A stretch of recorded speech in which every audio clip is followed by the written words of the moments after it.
Hello बच्चों, क्या हाल चाल, कैसे हैं आप लोग? अच्छे हैं? अच्छे रहिए, स्वस्थ रहिए, पढ़ते रहिए। आइए स्टार्ट करते हैं बिजनेस कम्युनिकेशन का सेकंड पेपर। सेकंड पेपर के लिए लाए हैं आपके लिए 30 क्वेश्चन का एमसीक्यू सीरीज। ये काफ़ी इंपॉर्टेंट क्वेश्चन है, एक बार जो पढ़ लीजिएगा, कॉपी पे अच्छे तरीके से नोट कर लीजिएगा, बार बार दोहरा लीजिएगा। कुछ क्वेश्चन हो सकता है कि इसमें से मिल जाए। तो देखिए, आइए स्टार्ट करते हैं वीडियो को। और अच्छा लगे तो अपने फ्रेंडों में शेयर करना ना भूलिएगा और लाइक करना तो बिल्कुल ना भूलिएगा। ठीक है, तो आइए स्टार्ट करते हैं। ध्यान दीजिएगा।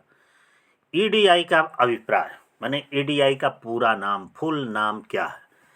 देखिए, 4 ऑप्शन दिए गए हैं। Electronic data interchange, electronic detach information, electronic data information, electronic direct interchange. बताइए, इस चारों ऑप्शन में से कौन सा ऑप्शन आपको सही दिख रहा है?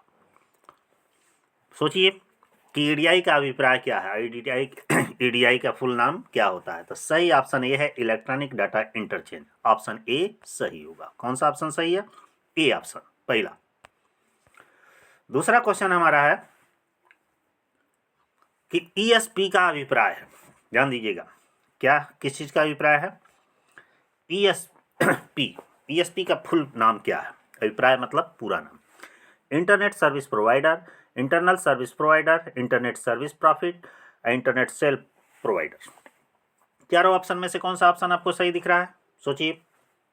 तो पहला ऑप्शन है इंटरनेट सर्विस प्रोवाइडर, ईएसपी का पूरा नाम है। अगला है क्वेश्चन C2C से अभिप्राय। C2C से क्या अभिप्राय है, माने क्या तात्पर्य, फुल नाम क्या है? कंज्यूमर से कंज्यूमर, कस्टमर से कस्टमर, कॉमर्स टू कॉमर्स। सोचिए कौन सा है? कंज्यूमर टू कंज्यूमर, C2C है।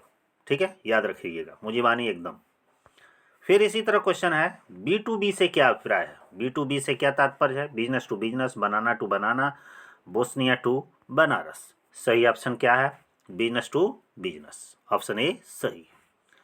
अगला हमारा क्वेश्चन है ई कॉमर्स का प्रादुर्भाव हुआ, मतलब इलेक्ट्रॉनिक जो हमारा कॉमर्स है कब शुरू हुआ? 1950, 1970, 1981। तीनों में से कौन सा ऑप्शन सही दिख रहा है? तो ऑप्शन बी सही दिख रहा है कि 1970 में इलेक्ट्रॉनिक कॉमर्स आरंभ हुआ था। अगला क्वेश्चन है ई कॉमर्स से क्या अभिप्राय है? सभी लोग जानते हैं ई कॉमर्स क्या है। Economics commerce, electronic commerce, engineering commerce, इनक्लिफाइड कॉमर्स। तो सही क्या है ऑप्शन? इलेक्ट्रॉनिक कॉमर्स, अर्थात बी ऑप्शन सही है। नेक्स्ट क्वेश्चन, एक परिभाषा दी गई है। वो परिभाषा क्या है? संस्कृति को एक ऐसी पद्धति के रूप में परिभाषित किया जाता है जिससे कि सामूहिक चिन्हों, विश्वास, दृष्टिकोण, मूल्य, आकांक्षाएं तथा अनिवार्य व्यवहार निहित होता है। यह कथन किसके द्वारा दिया गया है? तो ध्यान से देखिएगा, ये क्वेश्चन किसके द्वारा दिया गया है?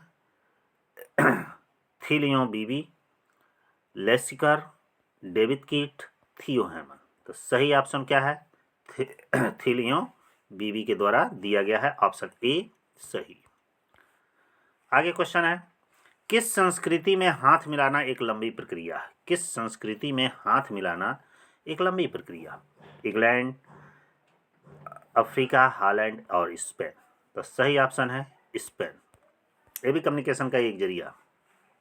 उत्तरी अमेरिका के मूल्य होता है, उत्तरी अमेरिका में मूल्य क्या होता है? निष्पक्षता, बेईमानी, व्यक्तिवादिता। कौन सा ऑप्शन सही दिख रहा है? निष्पक्षता होता है। ठीक है, अगला क्वेश्चन है 10 नंबर क्वेश्चन, अंतर सांस्कृतिक संप्रेषण के लिए, अंतर सांस्कृतिक संप्रेषण के लिए आवश्यक तत्व है। क्या तत्व है? आदर प्रदर्शन, व्यक्तिवादिता, निष्पक्षता। तो सही ऑप्शन इसमें से क्या दिख रहा है? आदर प्रदर्शन, ए ऑप्शन सही है। अगला है संस्कृति की लगभग भाषाएं हैं। संस्कृति की लगभग कितनी भाषाएं हैं? 165, 190, 164। तो सही ऑप्शन क्या है? लगभग 164 भाषाएं। अगला इलेक्ट्रॉनिक मेल है, क्या है? समय बचाता है, आसानी से पुनः प्राप्ति किया जा सकता है, जल्द होता है, सभी फायदे हैं, अर्थात चारों ऑप्शन सही दिख रहा है।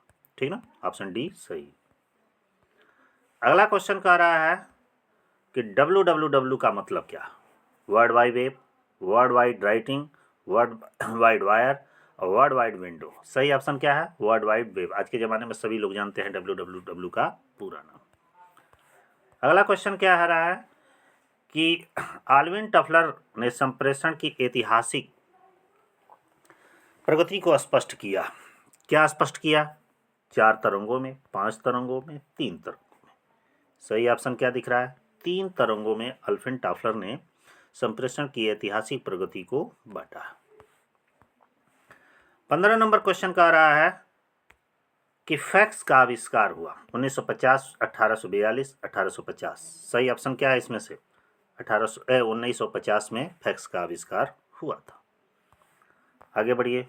सन 1960 में ईमेल को जाना जाता था। सन 1960 में ईमेल को किस नाम से जाना जाता था? CBMS, CMBS और BMCS। तो सही ऑप्शन क्या है? CBMS के नाम से जाना जाता था।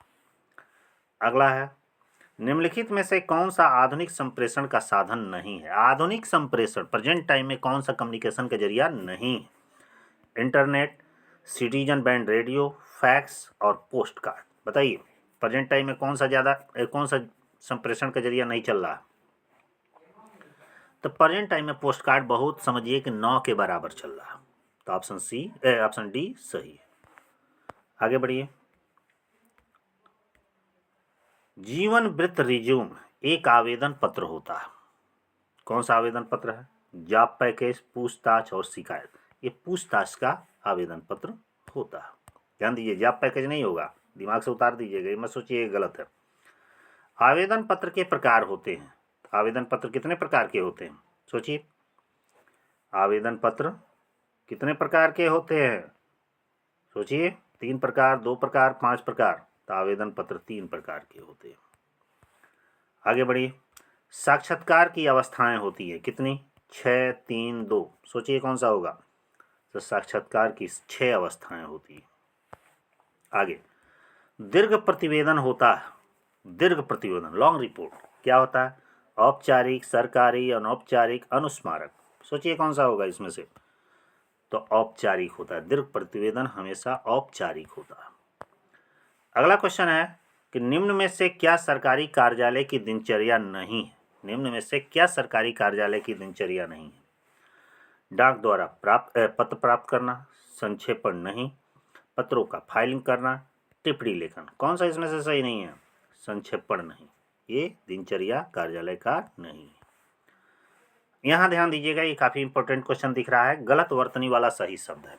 गलत वर्तनी, सोचिए, एक्सेप्टेबल, एक्सेप्टेबल, एक्सेप्टेबल, एक्सेप्टेबल दोनों दिया है, एक्सेप्ट और एक्सेप्टिंग।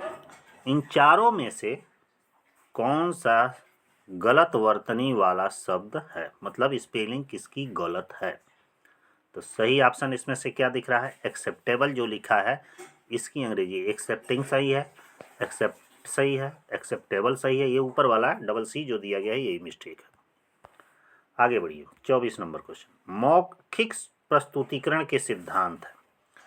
मौखिक प्रस्तुतिकरण के क्या सिद्धांत है? ध्यान आकर्षण सिद्धांत, निश्चित उद्देश्य का सिद्धांत, विश्वास का सिद्धांत, उपरोक्त सभी। तो सही क्या है मौखिक प्रस्तुतिकरण के सिद्धांत में? बी ऑप्शन सही है, निश्चित उद्देश्य का यह सिद्धांत होता है। अगला क्वेश्चन है, मौखिक प्रस्तुतिकरण के प्रारूप है। मौखिक प्रस्तुतिकरण के कौन कौन से प्रारूप है? 1, 5, 2, कोई नहीं। कौन सा सही है? मौखिक प्रस्तुतिकरण के केवल 2 ही प्रारूप होते हैं, याद रखे रहिएगा। अगला क्वेश्चन है हमारा, एक ही सूचना बहुत से व्यक्तियों को प्रेषित करने हेतु ग्राहक प्रयुक्त करते हैं। माने एक ही टाइप की जब सूचना बहुत से कस्टमर के पास भेजी जाती है तो वहाँ पे कौन सा पत्र लिखा जाता है? आवेदन पत्र, पूछताछ पत्र, परिपत्र, संदर्भ पत्र, कौन सा है? परिपत्र, ठीक ना? सर्कुलर। 27 नंबर क्वेश्चन, व्यवसायिक तगादे के पत्र होने चाहिए। व्यवसायिक तगादे के पत्र कैसे होने चाहिए? बहुत सख्त भाषा में, बहुत नम्र भाषा में, कूटनीत भाषा में और बहुत सामान्य। तो सही आंसर है कूटनीत भाषा में होने चाहिए। मतलब ना बहुत बुरा लगे ना खराब, अच्छा ही लगे। व्यापारिक पत्रों के अंग होते हैं कितने? 12, 16, 20, 10। सोचिए व्यापारिक पत्र के कितने अंग होते हैं? तो 12 अंग होते हैं। ऑप्शन ए सही है। अगला क्वेश्चन हमारा है कि व्यावसायिक पत्र व्यवहार व्यावसायिक संप्रेषण का अंग है। व्यावसायिक पत्र व्यवहार व्यावसायिक संप्रेषण का अंग है। कैसा अंग है? महत्वपूर्ण अंग है, आंशिक अंग है, सामान्य अंग है, इनमें से कोई नहीं। तो सही ऑप्शन दे रहा है हमारा कि महत्वपूर्ण अंग है, ऑप्शन ए सही है। और लास्ट 30 नंबर क्वेश्चन हमारा कह रहा है कि प्रस्तुतिकरण के प्रकार हैं। प्रस्तुतिकरण के कितने प्रकार हैं? 2, 3, 4, 5। तो प्रस्तुतिकरण के 4 प्रकार हैं।